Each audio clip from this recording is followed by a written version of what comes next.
By March, she won't know the difference. That was my daughter-in-law, standing at my own kitchen counter in Salmon, Idaho, holding a plastic pill organizer with my name already written on the lid in permanent marker. She let herself in through my back door with a key I did not know she had. She walked right past my grandson in the doorway and did not say one word to him. She carried my husband's chair out to the porch and left it there in the rain. She took the photographs down off my hallway wall and stacked them face down in a box that said storage on the side. She measured my bedroom doorway with a tape measure and wrote the number on the back of an envelope.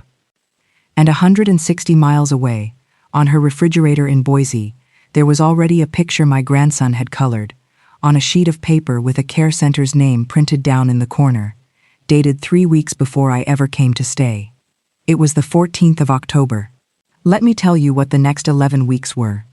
They wanted 44 acres up Williams Creek with a hot spring running through it, and a company out of Denver had put $1,672,500 on the table for it.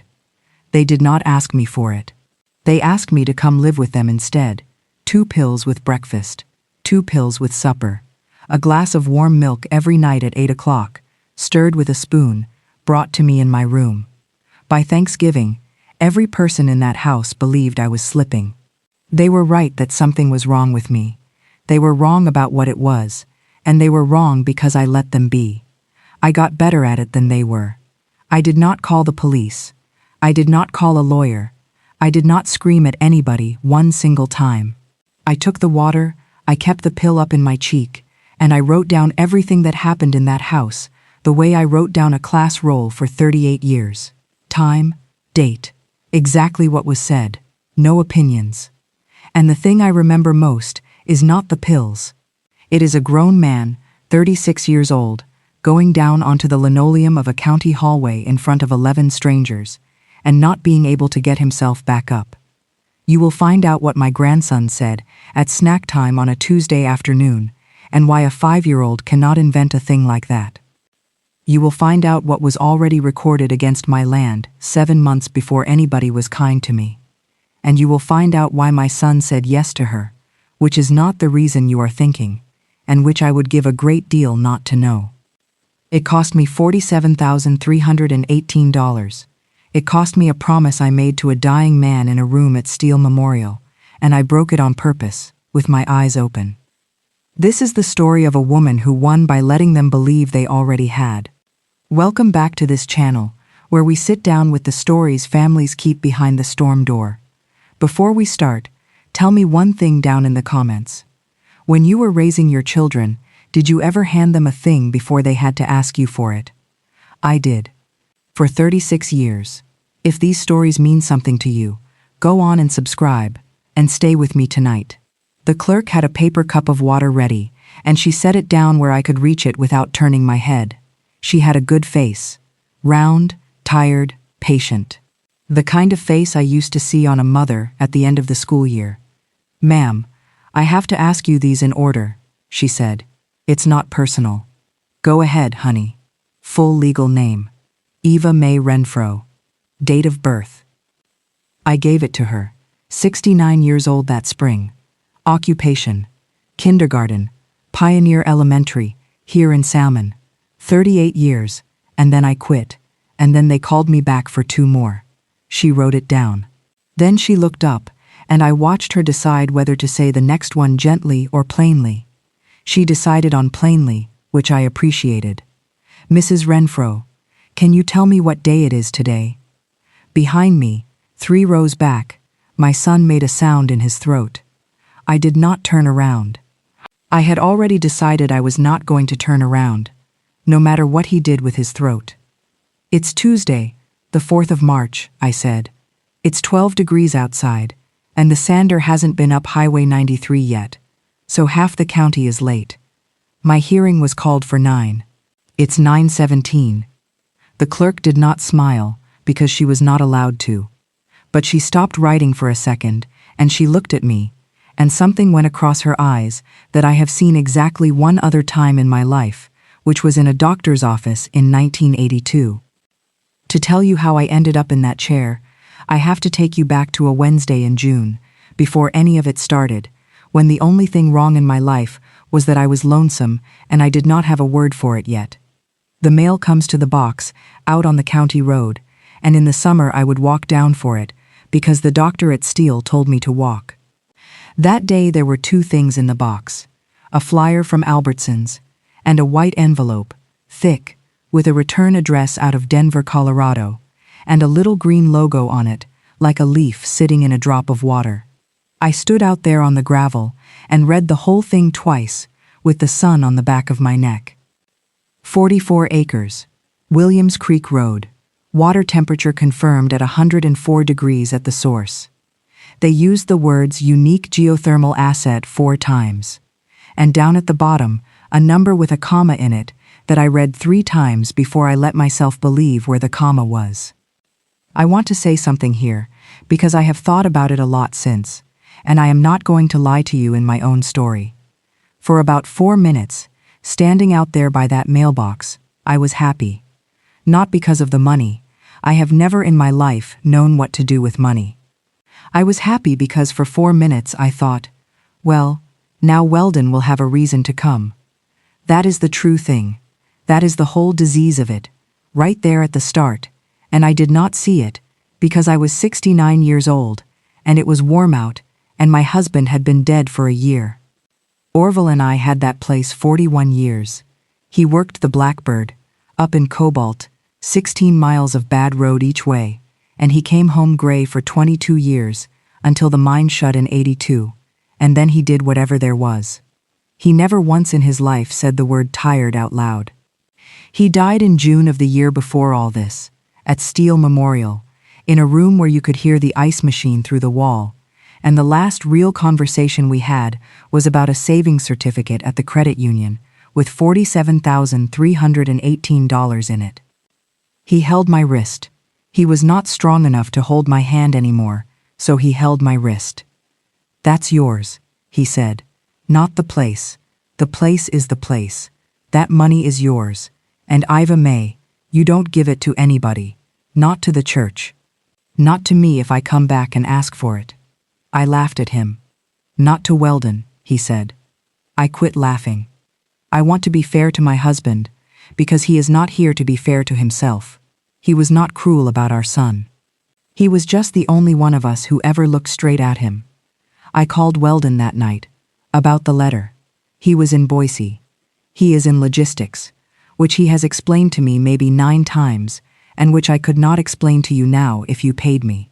I got the machine, and I left a message, and I said it was not an emergency, twice, because he was always after me about that. He called back in 11 minutes. 11 minutes. My son, who let a birthday go by in April and told me later his phone had done something. "Mom," he said. Hey Mom, say that number again." I said it again. Then there was a little pause on the line, and in that pause I heard, way off behind him, a woman's voice say something short and quick, and I heard him take the phone away from his ear to answer her, and then he came back on. "Tansy says hi," he said. Now, my daughter-in-law had said maybe 60 words to me in 6 years, and about 11 of them were hi. I have taught 400 and some children how to use their words. That is the job. You do not guess for them. You do not finish it for them. You sit down on the little chair with your knees up around your ears and you say, "Honey, use your words," and then you wait. You wait a long time sometimes. That waiting is the entire profession. And that night I sat in my kitchen with the letter from Denver in front of me, and I heard my son's voice go up at the end, like a boy asking for a second popsicle, and I did not ask him one single question. I said, "That's fine, honey." I said, "No hurry, honey." I said, "It's not going anywhere." 4 days later, they drove up from Boise with my grandson in the back seat, and a cooler, and a new gutter guard for the north side of the house. That was the first time in 6 years they came up without being asked. The cooler came up the porch steps first, and my son behind it, walking backward, telling my grandson to watch his fingers. 6 years, and I had a rule about myself in that kitchen. I did not put a thing on the table until I knew how long people were staying. If you set out the good plates for a 2-hour visit, you look like a woman who was hoping. That day I set out the good plates before their tires stopped rolling. Tansy came in with a crock pot in her arms, a big one, still in the box, and she put it on my counter and said, "This is yours." "Ours is the little one, it's useless." "Well," I said, "that's too much." "It was on sale," she said, which was not true, because I looked it up 2 nights later at the library on their computer, and it was $94, and it was not on sale anywhere in Idaho that month. My grandson had gotten tall in a way that made my chest hurt. Toby. He was 5 and he came at my knees like a truck, and then stopped about 2 feet short of me and looked up, because he did not quite remember me, and he was working out whether I was a stranger. I got down on the floor to him. 69 years old, and I got all the way down, which I would pay for at 2 in the morning, and I said, "Do you know who I am?" He thought about it. He was honest about it. "That is the thing about 5. You're the grandma with the creek," he said. That is exactly what I was. I have never in my life been described better. Now here is what 4 months looked like, and I want to tell it plain, because if you have not lived through it, you will not believe how good it feels while it is happening. They came up 8 times between the end of June and the 14th of October. 8. In the 6 years before that, they came 4 times total, and 2 of them were funerals. Weldon put a new gutter guard on the north side, then he did the south side, then he came back in August with a nail gun he borrowed, and he fixed the porch rail that Orville had been going to fix since 2009. He sat with me on the step afterward, with his forearms all scratched up, and drank a beer out of my refrigerator, and told me a story about his boss that I did not follow 1 word of, and that I would give 10 years off my life to hear again. Tansy cleaned. That woman cleaned things I did not know were dirty. She took my curtains down and washed them and hung them back, and they were 3 inches longer. She wiped out the inside of my medicine cabinet with a rag and vinegar. She wrote my doctor's number, and the pharmacy number, and the number for the propane company on an index card, and taped it to the wall by the phone, in that square little printing of hers, and I remember standing there, looking at that card, thinking, well, look at that. In September she brought me a coat. A Carhartt, the brown duck one with the flannel in it, and she made me stand up and put it on right there in the kitchen, and she tugged the sleeves down and stood back and looked at me like I was a girl going to a dance. "There," she said, "now you won't freeze walking to that mailbox." I want to be exact here, because I have gone over this part more times than is good for a person. I do not think all of that was fake. I think a person can be kind on the way to doing something terrible, and I think the kindness costs them nothing, and that is what makes it possible. Now, before all of that, there was July.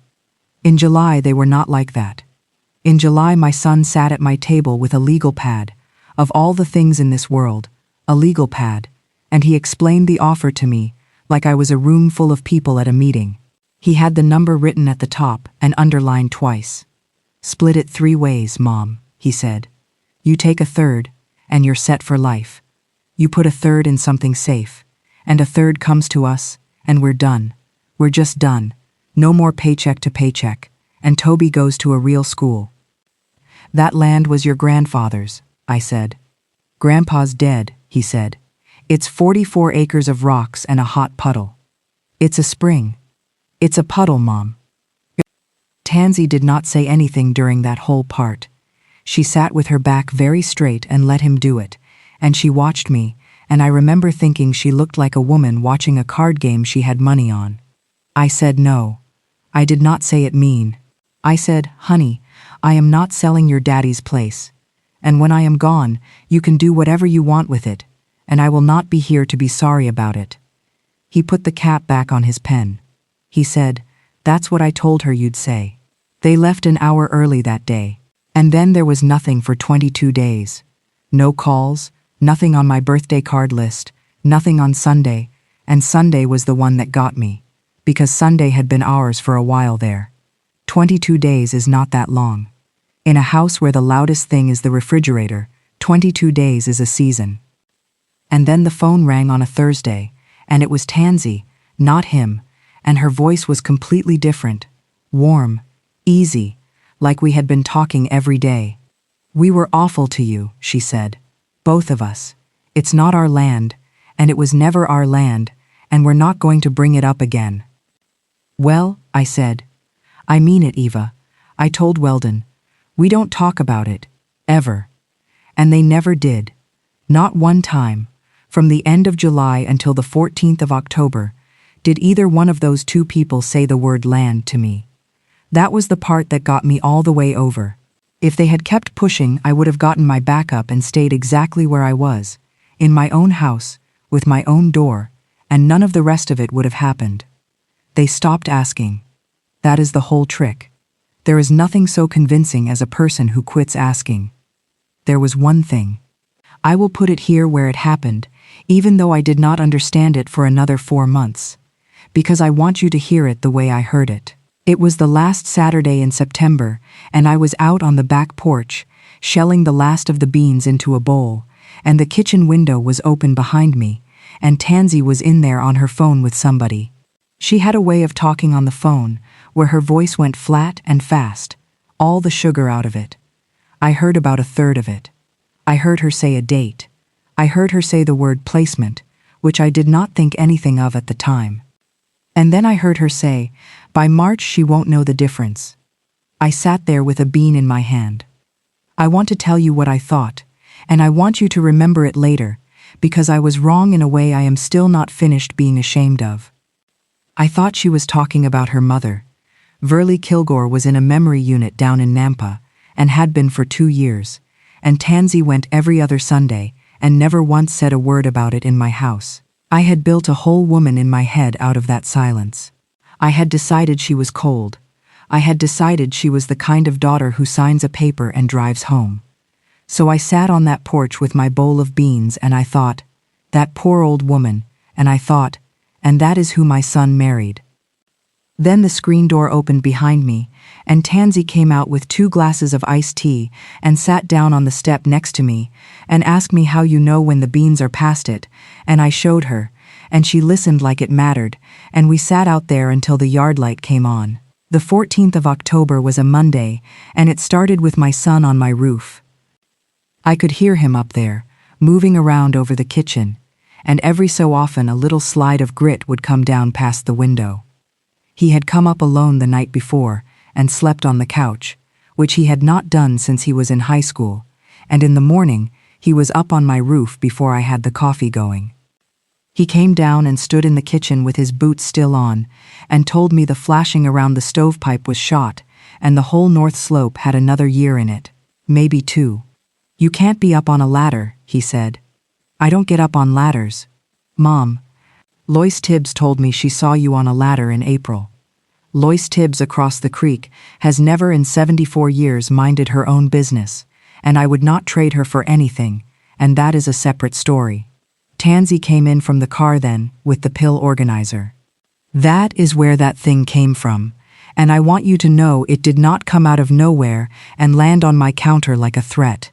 It came out of a paper sack from the pharmacy with a receipt in it, and she had my name on the lid already in black marker, and 2 other things in the sack. A magnifying glass on a stand for reading, and one of those grabber sticks for getting cans off a high shelf. "For your calcium and your blood pressure," she said, tapping the lid. "You told me you skip them." "I don't skip them." "You told me in August you skip them." I had. That is the thing. Every single item on that counter was something I had said out loud to her at some point, in my own words, when she asked me questions and let me answer them. They did not ambush me. They did it over eggs.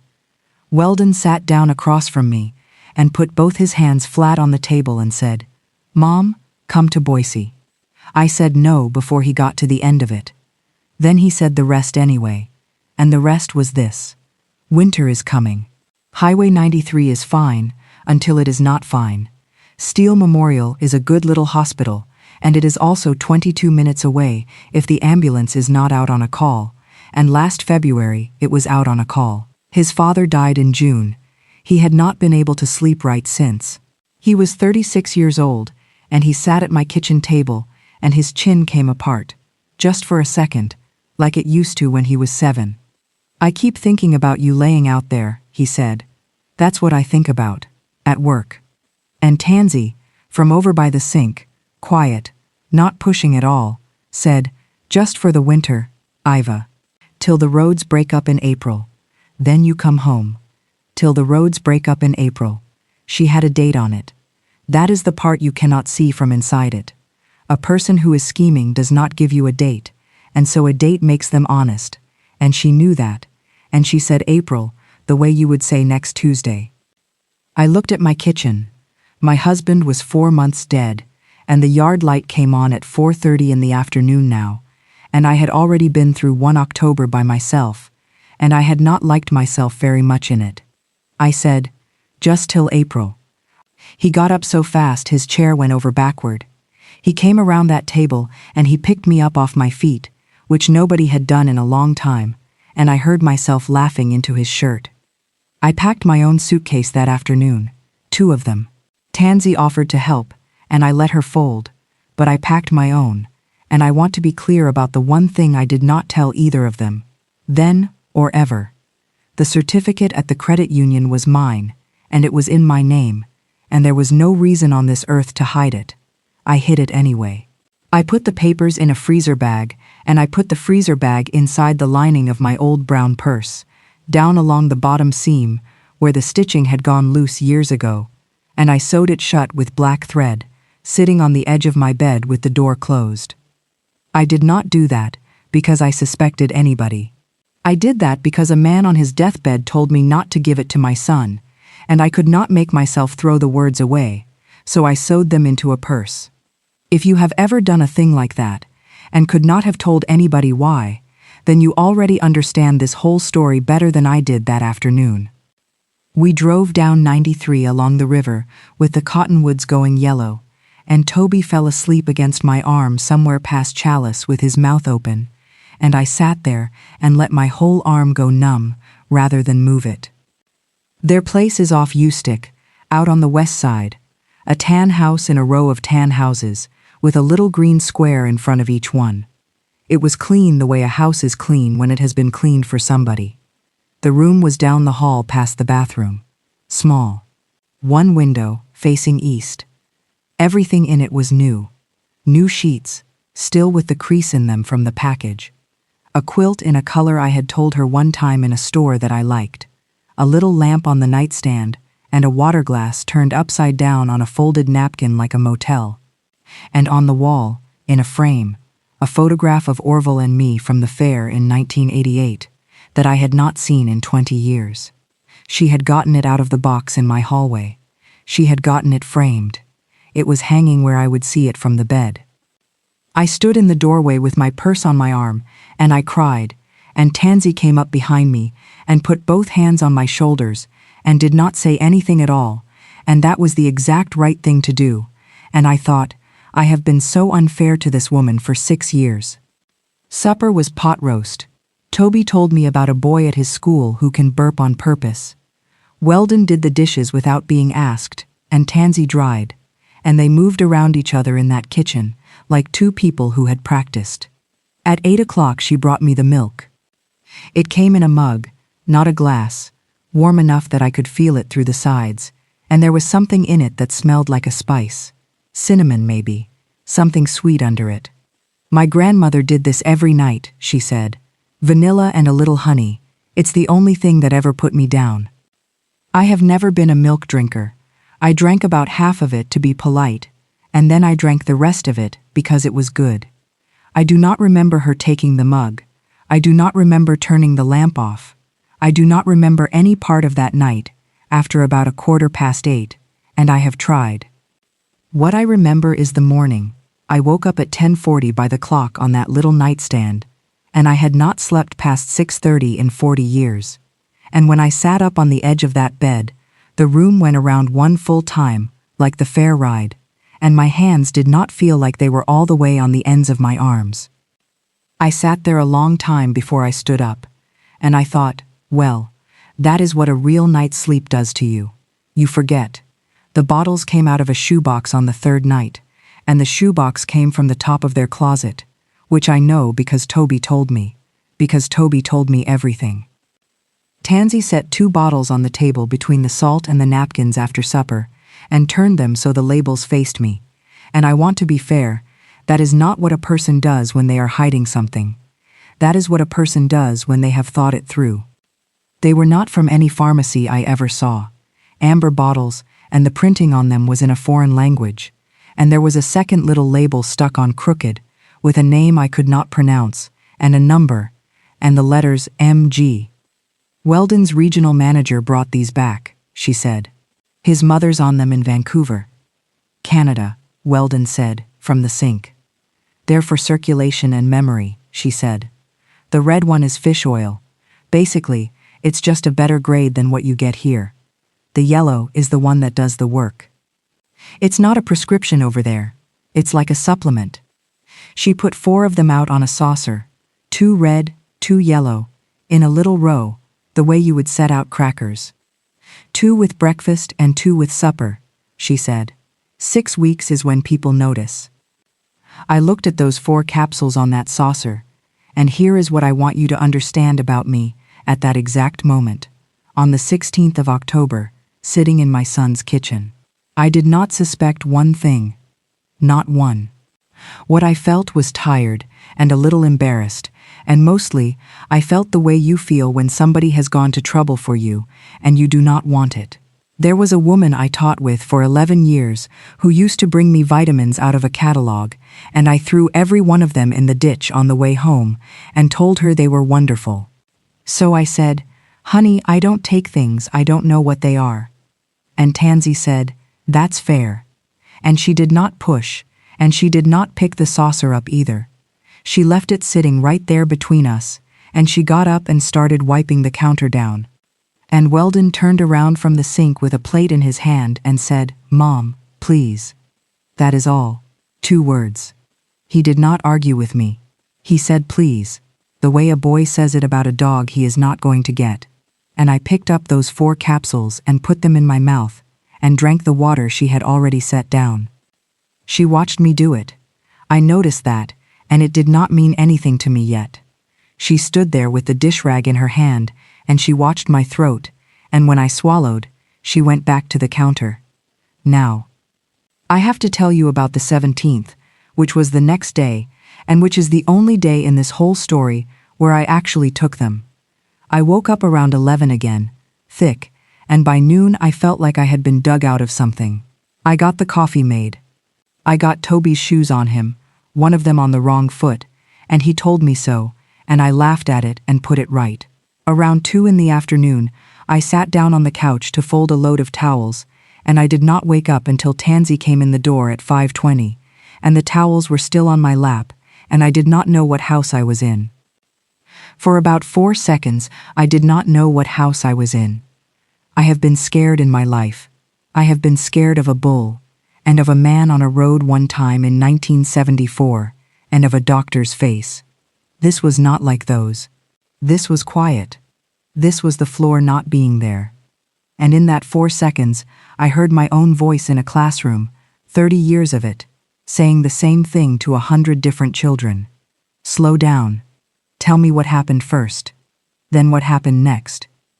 So that night I went and stood in their bathroom with the door shut, and I took one of the yellow capsules out of my cardigan pocket, where I had put it instead of my mouth at supper, and I sat on the edge of the tub and looked at it. I did not know what it was. I want to say that clearly, because people hear this story, and they think I knew. I did not know. I thought maybe it was too strong. I thought maybe it was for somebody bigger than me. I thought maybe a regional manager in Vancouver does not know what he is doing. What I knew was this. I had been in that house 4 days, and I had slept 14 hours a night, and lost an afternoon, and I did not feel like myself, and every single time it happened, my son said, "See, you needed the rest." So I did the only thing I have ever been any good at. I started a book.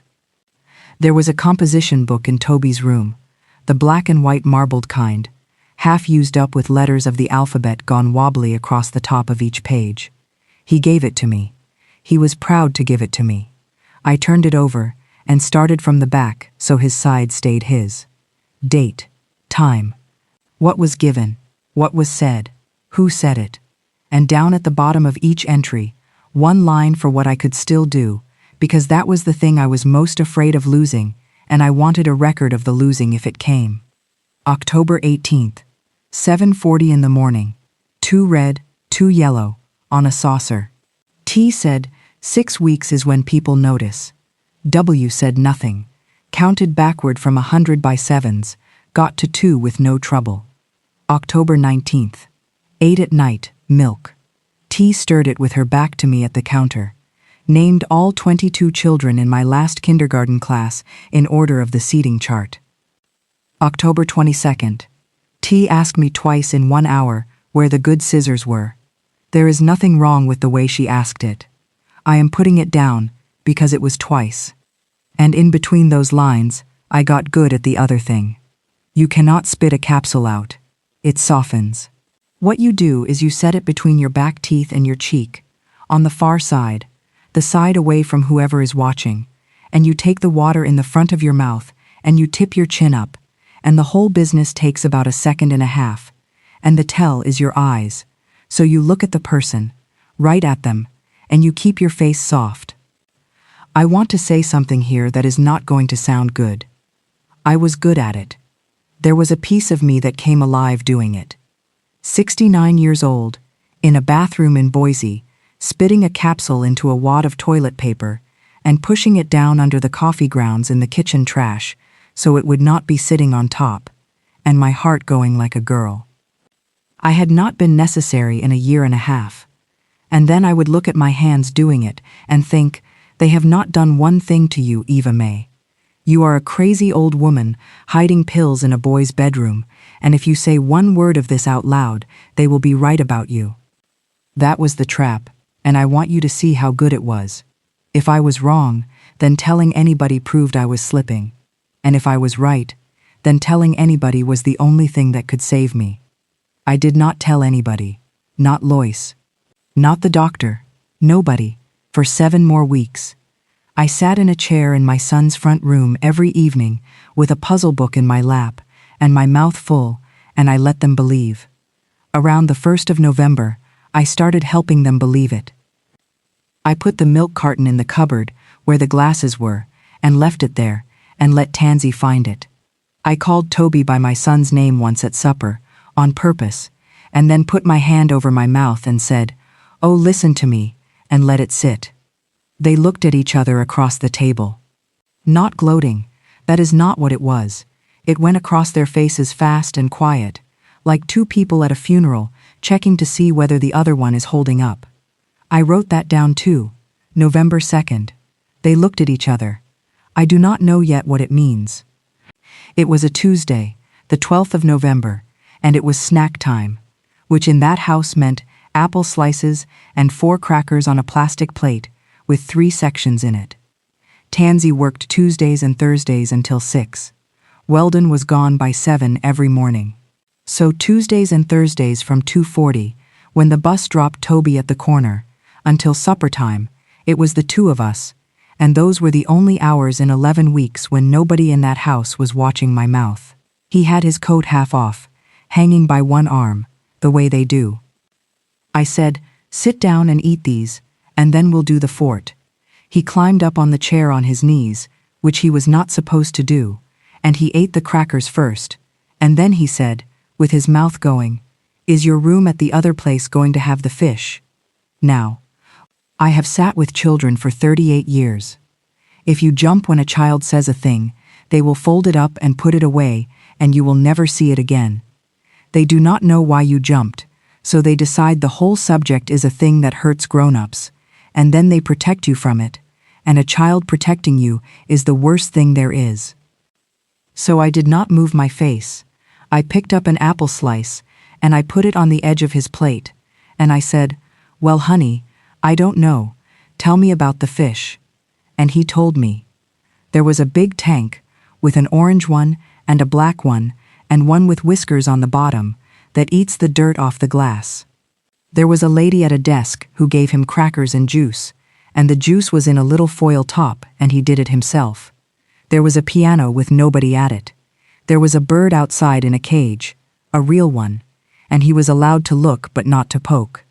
I said, "That sounds like a nice place." "Where was it at?" He said, "By the Chick-fil-A." I said, "Well, who all went?" "Mama and Daddy and me. Not Grandma." He laughed at that, like I had made a joke. "You weren't there yet."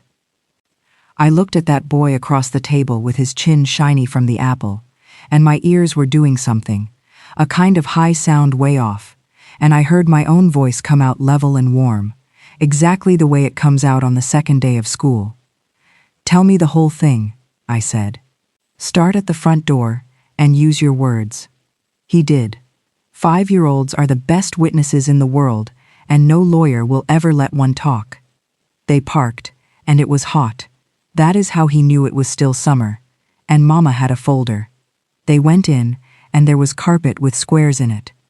The lady walked them down a hall, and there were doors with a picture of a flower on each one, and one of them had a bed by the window, and Mama went in and stood there for a while, and said, "This one." And then Toby said, "Because when you get forgetty, you have to have the window." I said, "Who said that, baby?" He said, "Mama. She said Grandma has to have a window or she'll be sad." Do you see it? Even in that, there was a piece of kindness. She stood in a room she was buying for me, and she thought about whether I would be sad. There is one more thing he told me, and I have never been able to decide whether it saved my son or ruined him. He said, "Daddy waited in the car for the second part. He didn't want to see the eating room." I said, "Why not?" And he shrugged the way they do, both shoulders up to the ears, and he said, "He was doing his face." His face?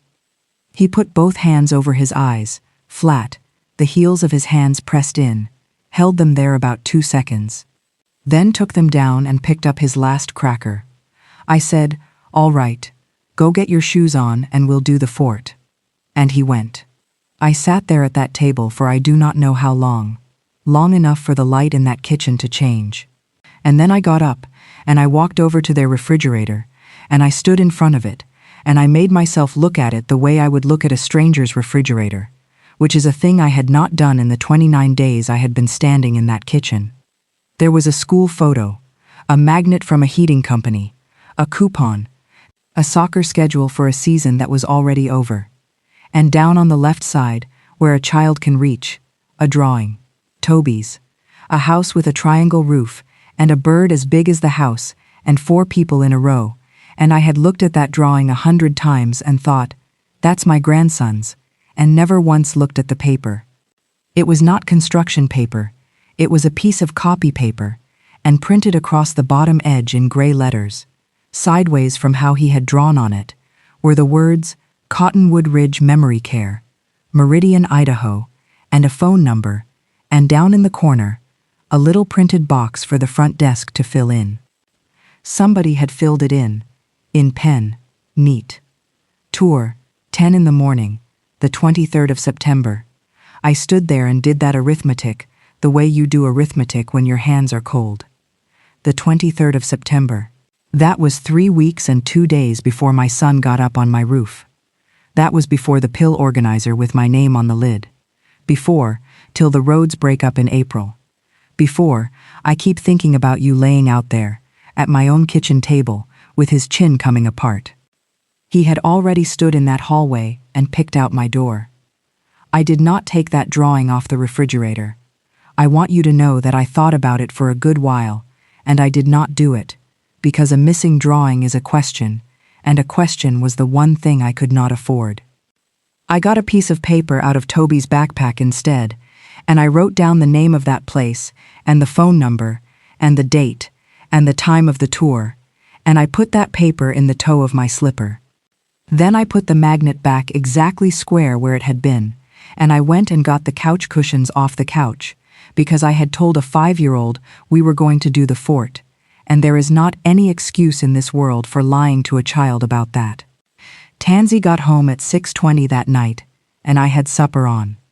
That is the thing I would tell you, if you asked me what I am proudest of in my whole life, and it is a terrible thing to be proudest of. I had supper on pork chops and the green beans out of my own garden that I had brought down in a box, and I asked her how her day was, and she said long, and I said, "Well, sit down then." She sat down. I put a plate in front of her. My hands did not shake. I watched them not shake, like they belonged to somebody else. Weldon came in at 7. He put his keys in the bowl by the door, and he came over and kissed the top of my head on the way past, which he had started doing around the 1st of November, and which I had let myself have. That night at 8 she brought the milk, and I drank about a third of it, and set it on the nightstand, and told her I was fuller than I thought, and she took it away, and I lay in that bed in the dark, with my heart going hard, and did the numbers. 60 capsules in a bottle. 4 a day. 2 bottles on the table, and I had seen a third one in the shoebox when Toby showed me. That is 180. That is 45 days. 6 weeks is when people notice. She said that out loud, over supper, on the 16th of October, and I wrote it down. 6 weeks from the 16th of October is the 27th of November, and a tour on the 23rd of September. And by March she won't know the difference. They were not going to hurt me. I want to say that, because I have thought about it every way there is, and I still land on it. Nobody in that house wanted me dead. That is not what it was. What it was they needed a woman who could not hold a pen steady and could not say what day it was, and then they needed one signature, and then they needed a door with a flower on it, by the window, so I would not be sad. I lay there and made myself say the whole sentence in my head, all the way to the end, without softening any part of it. My son took my grandson to look at the room in September, and then he came up to Salmon and got on my roof. I did not cry that night. I have been asked about that. I did not cry that night, and I did not cry the next night either. What happened instead was that something in me got very quiet and very orderly, the way a classroom gets about 2 minutes after somebody has thrown up. And at some point after midnight, I heard them talking in their room, low, the way you talk through a wall, and I could not make out one word of it, and I lay there, wishing for the first time in my life that I was the kind of woman who owned a recorder. I am going to stop the story here for a little while, because if I go straight from that night to what I did next, you will come out of this thinking I was a good woman who got done wrong, and that is not the shape of it. There is a thing about me you have to have. 38 years, I sat on a little chair with my knees up and taught other people's children how to say what they wanted out loud. That is not a small job, and I am not going to pretend it is. A 5-year-old who cannot say I need help will bite somebody instead. So you teach them. You wait them out. You do not guess for them, because if you guess for them, they never learn that the wanting has to come out of their own mouth to count. 400 and some children. I could give you names. And I never once did it with my own son. Weldon Ray Renfrow never in his life had to ask me for one thing, because I watched his face, and I got there first. 9 years old, standing in front of the refrigerator with the door open, not saying anything, and me saying, "You want a sandwich, honey," and making it. 16, coming in the back door with his shoulders up around his ears, and me at the stove saying, "Well, what did she say to you?" and him telling me, and me fixing it. He grew up in a house where wanting a thing and having a thing were the same motion. There was no step in between where you had to open your mouth and be a person who needs something. I did that. Not Tansy. She got him at 29, and by then, he was already a man who believed that if a thing was not handed to him, somebody was withholding it on purpose. And there is one more piece, and I have never told it to a soul except a lawyer. When Weldon was 19, he wanted a truck. A 92 Ford, primer gray, sitting in a yard out on Lemhi Road, with a number soaped on the windshield. He did not have the money, and he did not ask me for it. He took a loan application down to the credit union in Salmon, with my name on it, in my handwriting, or close enough to it, because he had been copying my hand since the 4th grade, to sign his own reading logs, and I never corrected him for it, because it was funny. $2,800. The credit union called me 11 days later about the first payment, and I sat there in my kitchen with the phone in my hand, and I understood the whole thing in about 4 seconds. And I said, "Oh yes, that's mine. I'm sorry. I got behind." That is what I said. To Dorothy Speck, who I went to school with, who was doing me a kindness by calling instead of sending a letter. I lied to her face over the telephone, and I paid that loan off over 19 months out of my own check, and I never said one word to my son about it. Not one, not ever, in 17 years. I thought I was protecting him. That is the truth of what I thought at the time. He was 19, and he had made a stupid mistake, and I was not going to be the one who put a mark on him for it. Here is what I actually taught him that year.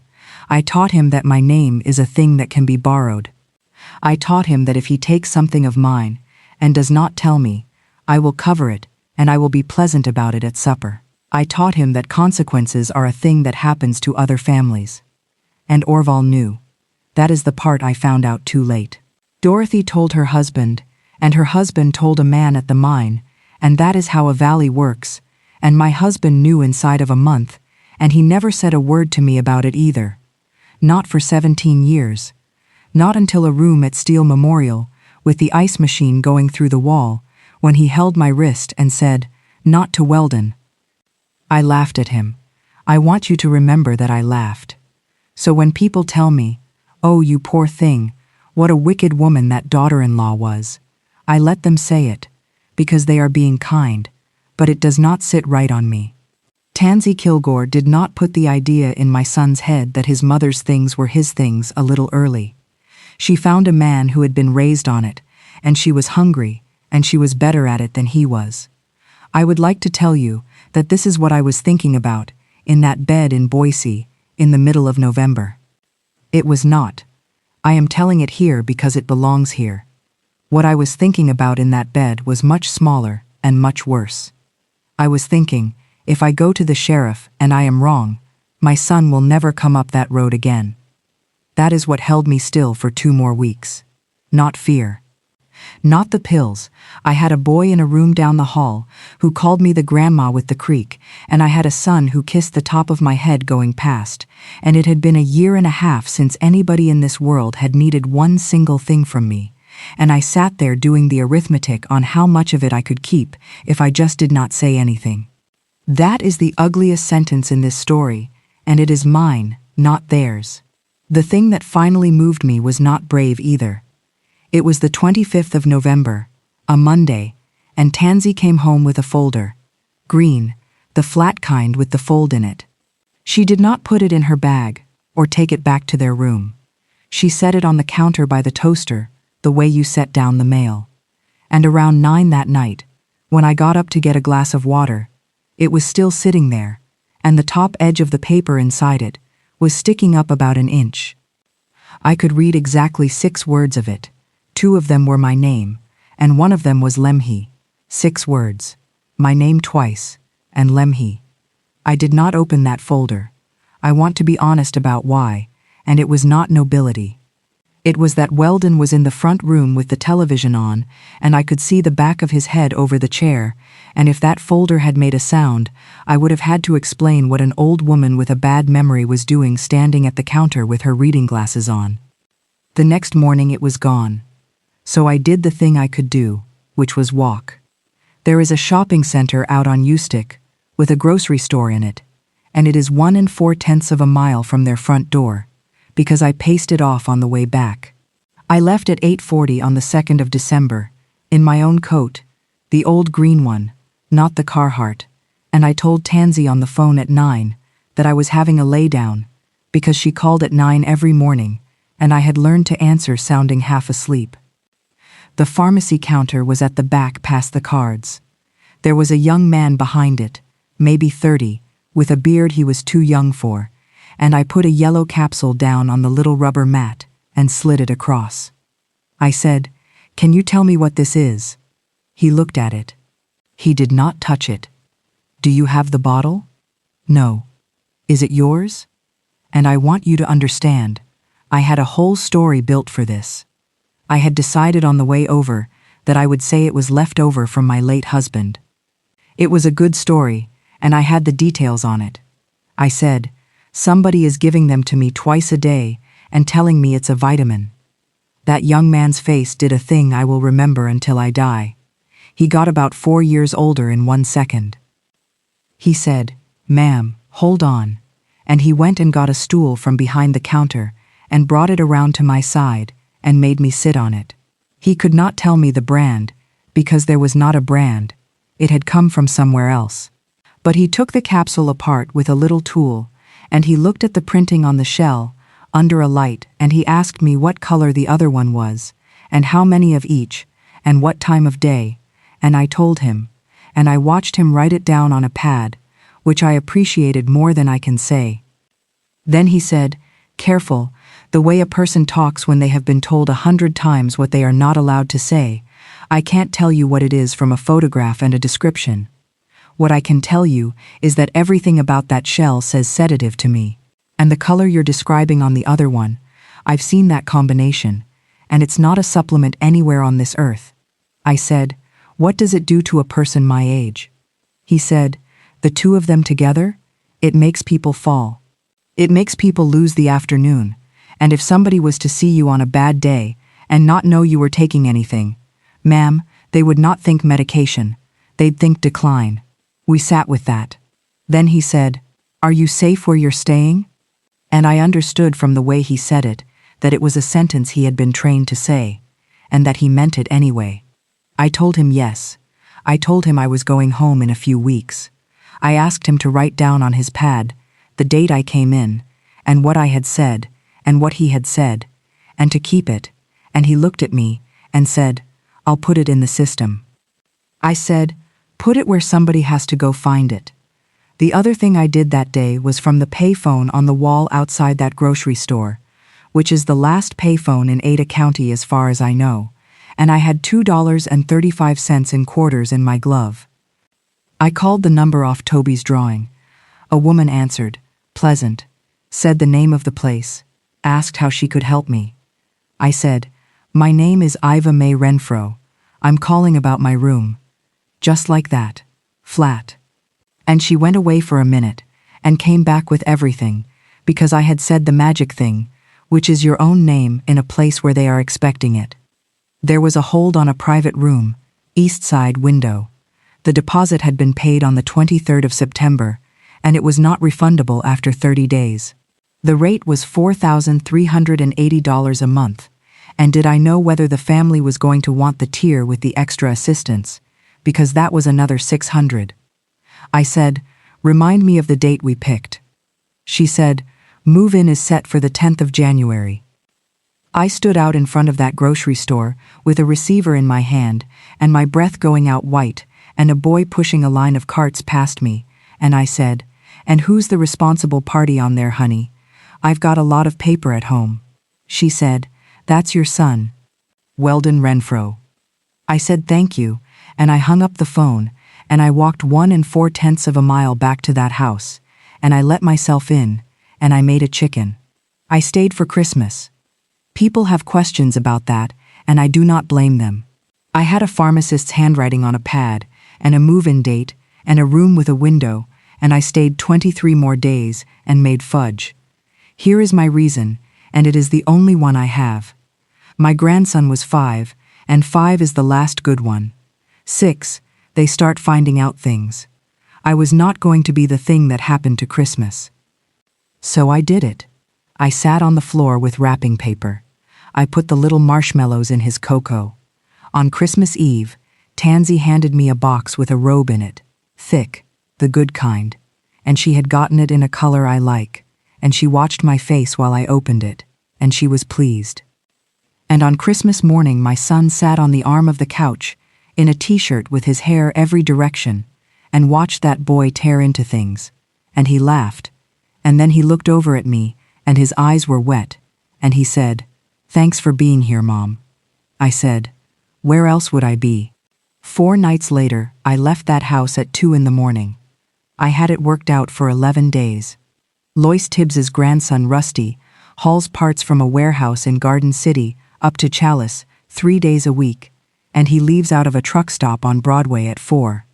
I called Lois on the 27th, and I said, I need Rusty to be looking for me Sunday morning, and I need you not to ask me anything. And there was about 2 seconds on that line, and then that woman said, 4 o'clock, he'll have the heater on. 74 years old, and she never asked me one question. If you have a Lois, go call her. I packed by feel with the door shut, no lamp. I took the 2 suitcases I came with. I took my composition book. I took the paper out of the toe of my slipper. I took my brown purse with the seam sewed up in it, and I put the strap across my chest, like a girl on a bus in a foreign country. I did not take the Carhartt coat.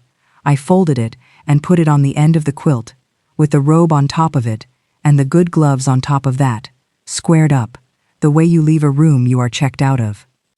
I stopped in the hall by their door for a minute. I could hear my son breathing in there, and I know what my son sounds like sleeping, because I listened to it through a wall for 18 years.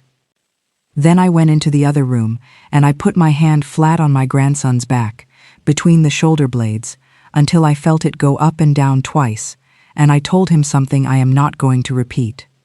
The front door of that house had a dead bolt that turned hard. It took me a long time to do it quiet.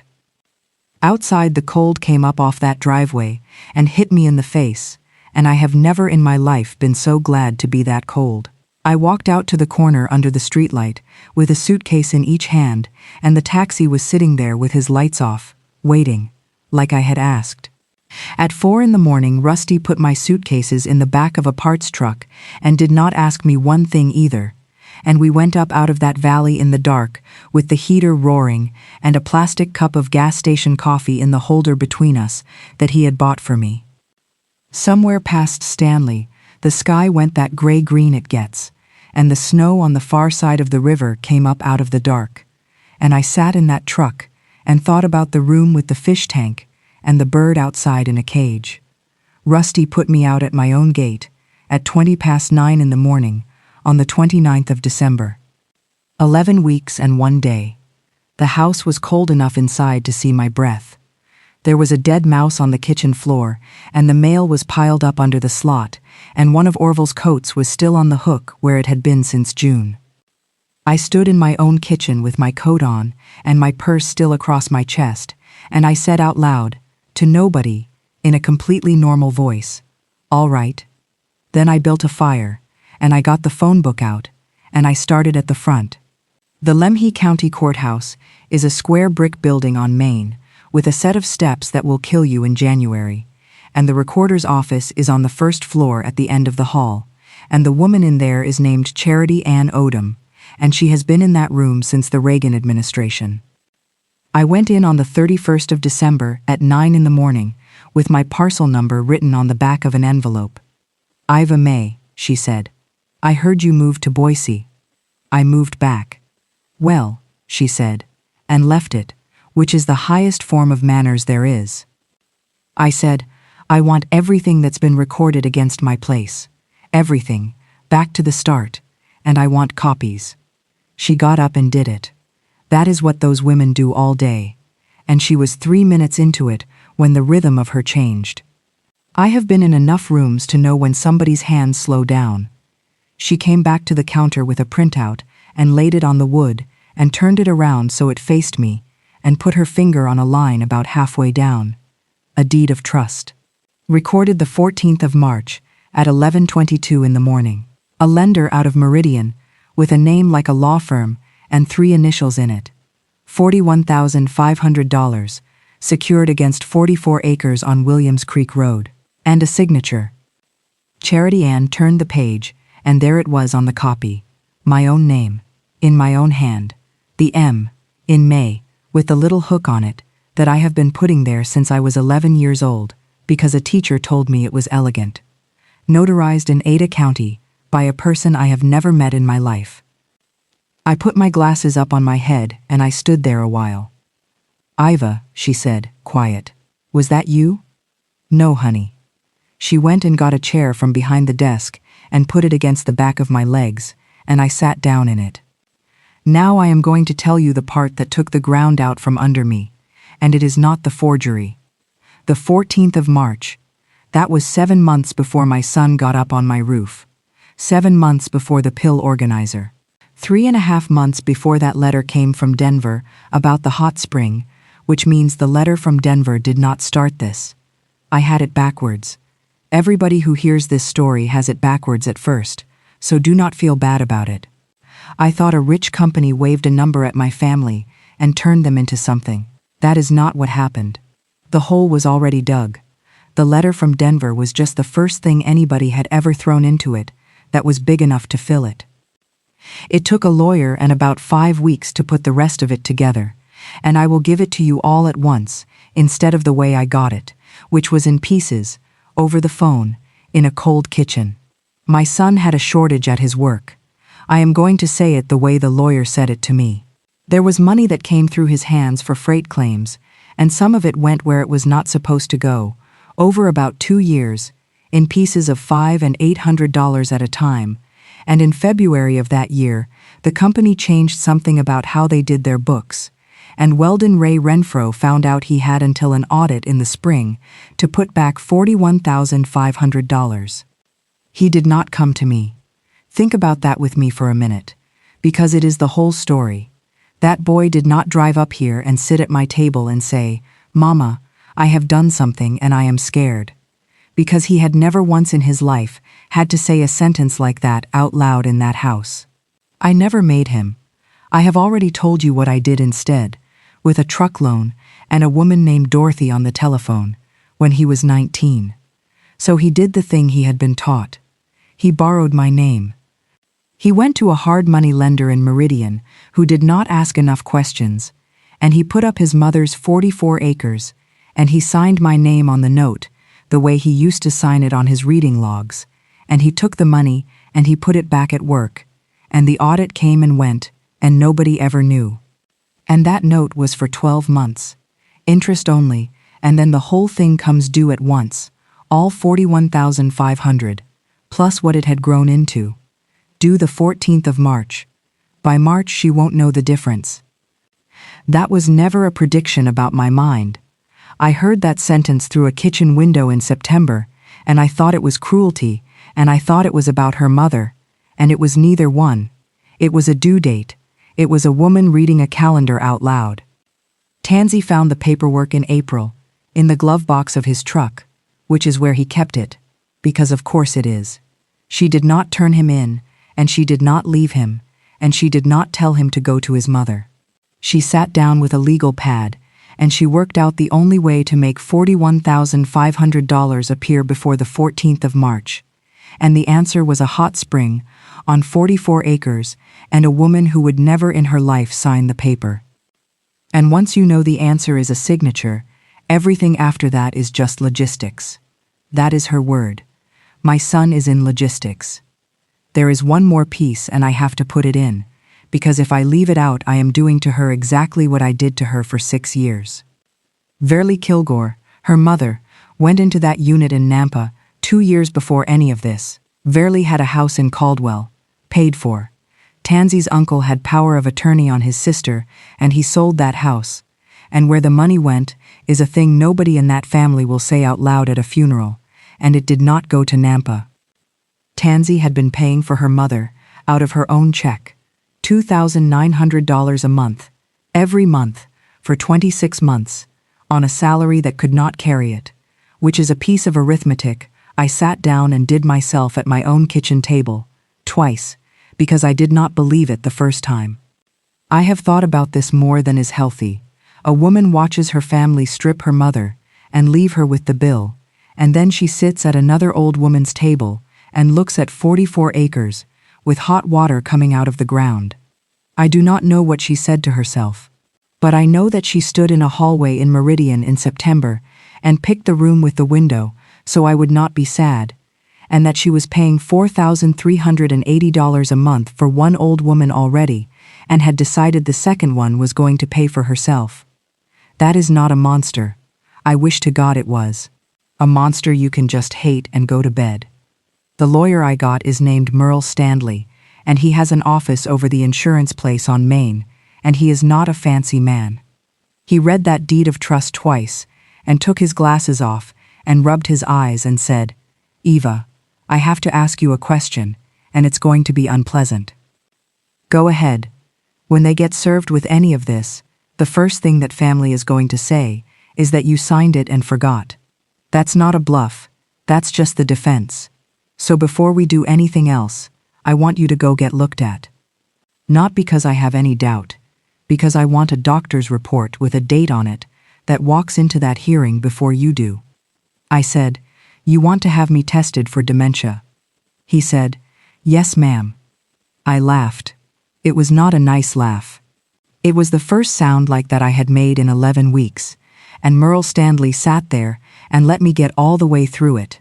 And then I said, "All right," because I finally understood what they had actually stolen, which was not the land, and had never been the land. They had spent 11 weeks building a woman who could not be believed, and the only way I was ever getting out from under her was to walk into a room full of strangers and let them examine me down to the studs and prove that she was not real. They tested me on the 21st of January in a building in Idaho Falls for 4 hours and 10 minutes. I want to tell you a little about that because people think the courtroom was the hard part. A young woman with a clipboard asked me to remember 3 words and then talk to me about the weather for 10 minutes and then ask me for the words. She had me draw a clock. 69 years old, holding a pencil, drawing a clock face for a stranger, while everything I owned sat on the other side of it. She had me count backward by 7s, which I want you to know I had been practicing in a bed in Boise for 11 weeks, like a woman studying for the only test she will ever take. She had me name as many animals as I could in 60 seconds. I got 41. She said that was the most she had ever written down. I said, "I taught kindergarten." And at the end of all of it, she put her pen down and she said, "Mrs. Renfrow, there is nothing wrong with your memory." I said thank you, and I went out and sat in Merle Stanley's car in that parking lot, and I cried so hard he got out and stood by the front bumper with his back to me and looked at the sky for about 6 minutes, which is the kindest thing a man has ever done for me, who was not my husband. I had needed a stranger to say it. That is the thing I did not know about myself until that afternoon. 11 weeks of 2 people telling me gently that I was going, and some little door in me had come open, and I had been holding it shut with both hands ever since, and would not admit it to a living soul. The hearing was the 4th of March, 9 o'clock, in Salmon, and I have already told you about the clerk and the paper cup of water.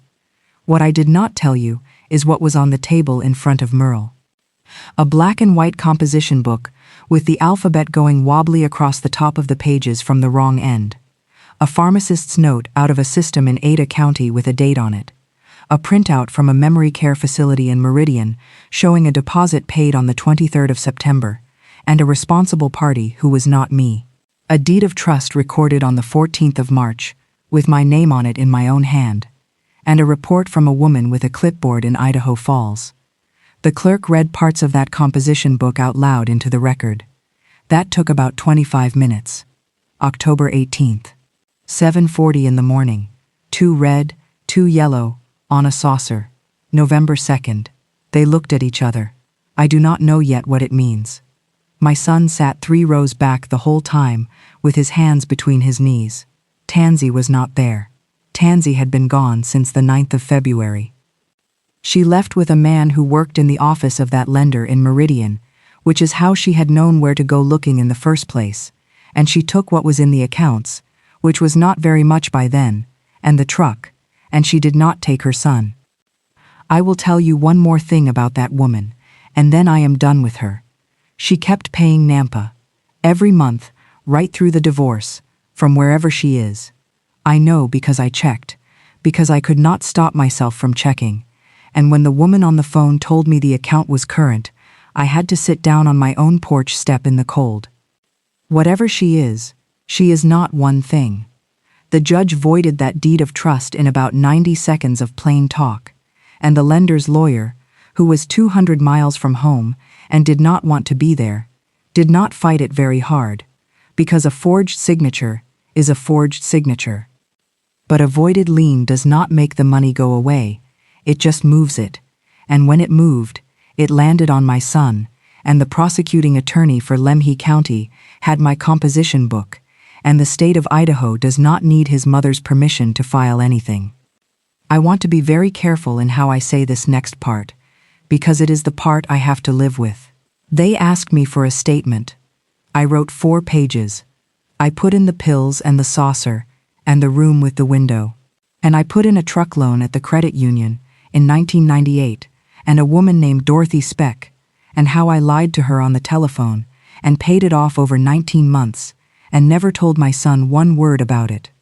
Merle asked me to take that part out. He said it did not help. I said, it's not in there to help.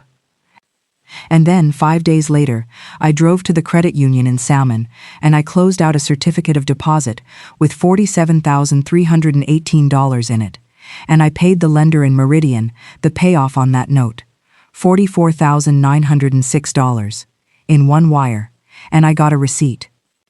I made a promise to a dying man in a room where you could hear the ice machine through the wall, and on the 11th of March I broke it on purpose, with my eyes open, and I would do it again, and I have never once felt right about it.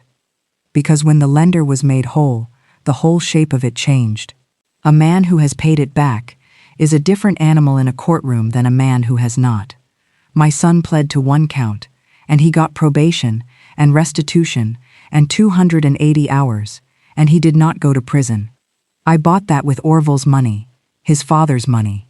There is no way to say it that is prettier. There is a moment I have not told anybody about, and it is the one I actually see when I close my eyes, and it is not the judge. It is the hallway afterward. Weldon came out of that courtroom behind me and got about 11 feet down the hall, and then he went down on the linoleum. Not dramatic, he just sat down against the wall by the water fountain like a man who has been walking a long way, in front of the clerk and Charity Ann Odom and about 9 other people, and he could not get back up, and nobody helped him, because in a town like this, nobody knows what to do with that. I stood there and looked at my son on the floor, and then I went over and I got down on the floor with him, 69 years old, all the way down, the way I did with Toby in my kitchen in June, and I sat there against that wall, and I did not say one word to him, not one, for a long time. Here is what I would not do, and it is the whole thing I learned in 11 weeks. I would not say it for him. I sat there and waited, the way you wait a 5-year-old out on a little chair with your knees up around your ears, and I let it get unbearable, and I did not fill it. And finally my son said, "Mom, I need help." 36 years old. That is the first time in his life that sentence had ever come out of his mouth in that order, and he had to be on the floor of a county courthouse to do it. I said, "All right, now say the rest of it." And he did, all of it, right there by the water fountain, and it took a while, and it was not clean, and when it was done, I said the thing I had said to 400 and some children on the second day of school, and had never once said to him. I said, "There, that's using your words."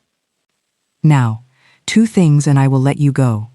The first one is that I went back to Merle Stanley's office in April, and I put the 44 acres and the house and the ground it sits on into a trust for my grandson.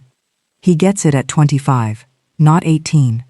A bank in Idaho Falls is the trustee, and Merle wrote it so it cannot be sold, borrowed against, or pledged for anybody's debt before then. And there is a clause in there, in plain language, that says my son Weldon Ray Renfrow may not hold, manage, direct, or benefit from any part of it, not ever, not even as the boy's father. I mailed him a copy. I did not put a note in it. He called me the night he got it, and he said, "This is right, Mom," and then he said, "I'd have done it too," and we did not talk about it again. The second thing is that he lives 11 miles from me now. He came back to this valley in June with his boy in the back seat, and 11 months of restitution ahead of him, and he pulls green chain at the mill and drives a water truck in fire season, and he is brown as a saddle, and he has hands like his father did. Every month he sends me $240 toward the $44,906, and every month I put the check in a Folgers can on the top shelf, unopened, and there are 26 of them in there now. He knows I do it. Neither one of us has said anything about it. He will get that can someday, and he will know exactly what it is. It is not fixed. I want to be plain. Half this county still says I took my own son to court, and one of those people is my cousin, and she has not spoken to me since March of that year. There are 3 or 4 things about my son that I still do not let myself think about at night, including a hallway in Meridian in September, and I do not know that I will ever get all the way over the fact that he stood in that hallway. But on Sunday afternoons, my grandson comes up the road on a bike that is a little too big for him. That spring never freezes. That is the thing about it. It comes up out of the ground at 104 degrees under 44 acres of snow, and in January, there is a green place around it, about the size of a kitchen, with steam coming off the water, and the grass still growing. And last winter I took that boy up there, and we sat on the rocks with our boots off and our feet in it while it snowed on our heads. He is 7 now. He asked me why it does not freeze, and I told him it comes from a long way down, and that whatever the weather is doing on top, it just keeps coming. That is my story. If you have been sitting somewhere listening to a woman you love be told, gently, week after week, that she is slipping, go get somebody with a clipboard to say it out loud. Tell me down in the comments what you would have done in that hallway. And if this is the kind of story you want on a Tuesday night, subscribe and sit with us. I will be right here.